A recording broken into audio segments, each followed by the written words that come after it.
zina dalaguu fi ilmoo ofirraa baasuu khamturra laaftuudha. Amma meegaa fi talala. Nama zinaa godhuu fi nama ilmoo ofirraa baasu khamtu diliinsaarra guddoodha. Deebisaan zinaan min akbaril kabaa'ir. Shirkitti ta'antu zina. Jabeenya sirraa namni fuudhe ajjeefamuun, jabeenya sirraa namni dardaraa intalti dubraa xiilaan garafamanii biyyarraa arihamuun guddina macsiyaa tanarra.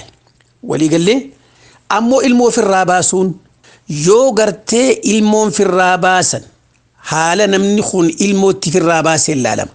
Yoo ilmoo firraa baafte karaa hospitaalaatiin yoo ilmoon tun guddatte haatiin duuti jedhanii firraa baasuu qabdi yoo jedhan wanni gartee baatii takkaa baatii lama huma takka illee hin jiru.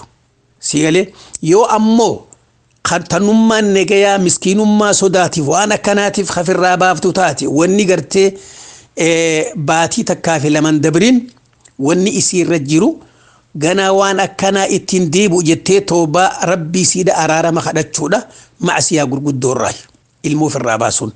Yoo ilmoon san ammoo ilmoo baatii afurii lubbuun ruuxiin itti uumamte taate tuni gumaalleen irra jira akkuma san kaffaaraan baatii lama sommanuulleen irra jira jechuudha lubbu jeefte. Tanaaf jecha ilmoo ofirraa baasuunis bifa akkasiin ilaalamti. Zinaanis akka armaa olitti dubbanne san adda addaan bifa addaa qabdi jechuudha.